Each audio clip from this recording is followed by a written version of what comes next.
Salut à tous! À l'occasion de la sortie du nouveau film de Gad Elmaleh Reste un peu, on interviewe son réalisateur et acteur principal. C'est parti! Pour commencer, un petit pitch du film.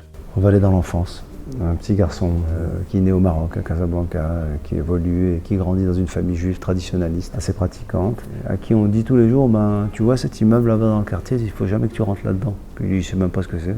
Et en fait, il s'agit d'une église, mais lui, il ne sait pas que c'est une église. Et en fait, un jour, comme on lui a interdit, il va le faire. Et il rentre, et il y trouve une douceur, un apaisement, et il y trouve surtout un personnage, une figure, une statue, une représentation de la Vierge Marie. Et il est ébloui, puis il se met à pleurer. Cette image, cette figure ne cesse de l'accompagner, de le protéger selon lui, jusqu'au moment où un jour, il décide finalement de s'en rapprocher. Tout ça est lié à ma vie, puisque j'ai passé en effet moi quelques années aux États-Unis à faire du stand-up en anglais et tout ça. Et en rentrant des États-Unis, sa mère veut qu'il reste absolument, qu'il n'aille pas à l'hôtel, au moins une nuit, d'où reste un peu le titre, ce que m'a dit ma mère tout le temps ces dernières années. Et un beau matin, en fouillant dans ses affaires, parce qu'une mère juive fouille quand même dans les affaires de son fils de 51 ans, elle trouve une statuette de la Vierge Marie. Et là, c'est waouh, que se passe-t-il? C'est le séisme dans la famille. On apprend qu'il est en chemin vers le baptême, vers ce qu'on appelle le catéchuménat, c'est-à-dire la préparation au baptême. Le film a pour thème la religion, pas facile en France. Très qui crispe, c'est un sujet qui crispe. Mais moi j'aime ça, ça me va, ça me plaît. Dans ma vie de tous les jours, avec mes potes, avec tous les gens, j'aime en parler, donc au cinéma j'ai envie d'en parler. Surtout de l'aborder d'une manière comique. On peut parler juste d'une petite blague sans rentrer dans les détails, d'un certain tableau. Ah, il faut pas, non. Ouais. C'est un moment du film où les gens explosent derrière. Ça me touche énormément. Mais je te promets, ce gag, je savais absolument pas ce que ça allait donner, mais c'est une puissance. J'adore ce moment. Parfois, je me cache dans les salles pour attendre ce moment. Vous jouez avec votre famille, votre mère, votre père, votre sœur qui jouent leur propre rôle. Pas facile.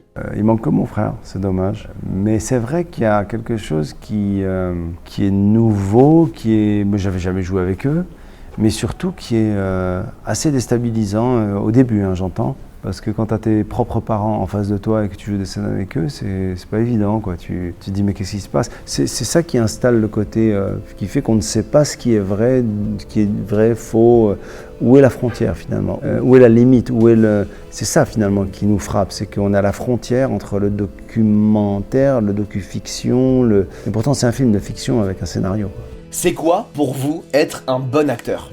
Je pense qu'un bon acteur, c'est quelqu'un qui, en tout cas ma vision, je ne sais pas, j'y arrive pas tout le temps et je suis arrivé dans ce film plus que dans les autres, je pense, est habité, dont la technique est instinctive. Et je dois dire qu'il y a des acteurs qui ont une grande technique, bien plus importante que la mienne, et ils savent être habités quel que soit le sujet. Moi, j'ai eu besoin de ce sujet pour être habité. Sur d'autres films ou d'autres sujets, je pense que si le sujet ne me passionne pas, je ne peux pas avoir le regard habité. Sur ce film, je pense que quel que soit le moment où je me filme dans cette histoire, chaque scène de ce film est un enjeu. Donc je dois dire qu'un grand acteur, c'est quelqu'un qui sait être habité, même s'il doit faire une scène face à un pingouin, ça peut être inspirant, un pingouin, ou une banquise. Que diriez-vous à quelqu'un qui aimerait débuter dans le milieu du cinéma ou plus particulièrement être acteur? Il y a plusieurs choses. Alors si c'est des scénaristes et si c'est des gens qui écrivent, j'ai toujours pensé que les histoires les plus personnelles sont les plus fortes, les plus universelles, celles qui vont faire le plus rêver les gens, même si on pense que non, c'est pas ça. Par exemple, là, en 2 secondes, tu m'as pitché un personnage. Je suis comédien et en même temps, je fais ça à côté. Je sais pas quel âge t'as. 19 ans. Bon, t'as 19 ans, c'est déjà une histoire. Pour moi, c'est une histoire, j'ai envie de la voir, cette histoire. C'est une histoire perso, mais qui peut parler aux gens. Un gars qui arrive avec sa caméra, il est là, en même temps, il veut être acteur, peut-être il passe des castings. Voilà, ou pour faire un court-métrage là-dessus. Mais si on est personnel, si on est singulier, si on raconte des choses qu'on connaît bien, qu'on maîtrise et qui nous caractérisent et qui sont vécues, on va intéresser tout le monde. Ça, c'est pour la réalisation. Après, en tant qu'acteur, c'est la patience, à ne pas avoir d'ego, parce qu'on se fait rejeter beaucoup avant d'être pris dans des films. Et moi, je me suis fait jeter de plein de castings. Mais je voulais faire, mais non, j'aurais pu jouer le rôle d'une chaise, moi. J'étais tellement... Et c'est aussi tout faire, quoi. C'est question de vie ou de mort, presque. Je veux travailler, je veux me montrer, je veux aller au casting, je veux... Souvent, j'entends des jeunes acteurs qui disent « Ouais, mais elle m'a pas pris, on était en finale, j'aurais pu le faire, j'aurais pu y être... » Et alors, next, allez, suivant, prochain casting.